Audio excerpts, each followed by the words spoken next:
somebody wasn't going to take care of my spiritual part. That's right. And that's why we want to do it. We don't want to be legalistic. All right. But still, you got to require change. Yes. Let me finish on. It said you misunderstood. You have haters.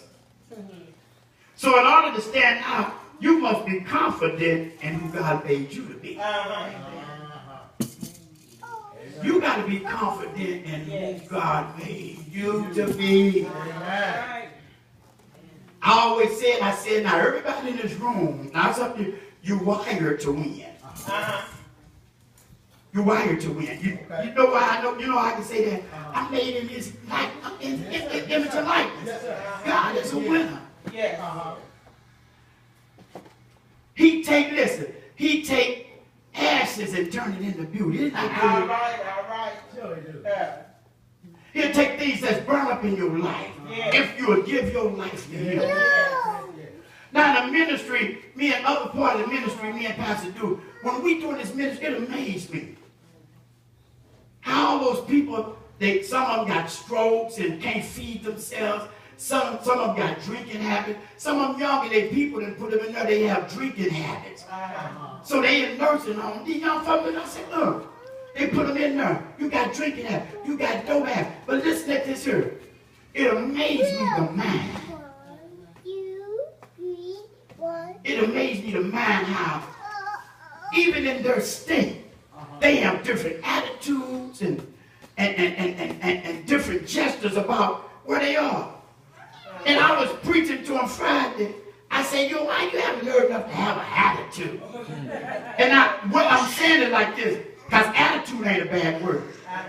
Attitude is simply how do you feel or think about a situation? How do you feel or think about yourself? I don't need you to validate me. That's right. If you wait for somebody else to validate you, they might not put no stamp on it. All right, come on. You know, like you get a parking ticket when you go to motel to validate it. If you waiting on somebody else to validate you still gonna be parked. All right. If we would have waited on all the ducks to get in a row, we would have never had this building. All right. Because we was in a house for 3 years. All right. Until I came up and saw the sign on this door.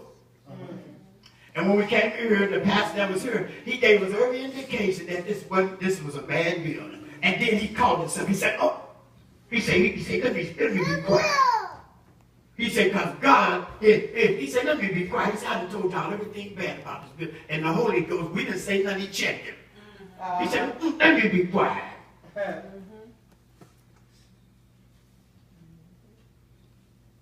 Now, what didn't work for him doesn't mean it wasn't going to work for us. That's right. That's right, exactly. And we appreciate you all. You know why? Because he said that when he was here, I think he said he had to spend his money, didn't he? But nobody giving no money and nothing. And we appreciate y'all. Honor the word of the living God. You paying your tithes and offers, just keep paying them.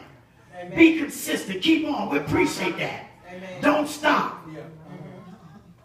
So we talk about stand out. And stand out, you're going to have to take it a little more than the average person. And I ain't putting no average person down.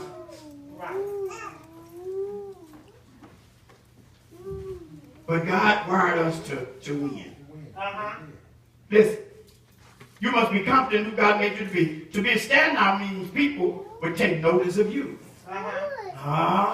Remember I said it puts you in a position of prominence, and there's nothing wrong. You're not taking God's place. People start taking notice of you when you stand out. They say, wait a minute, that brother and that sister, they doing a little something up there.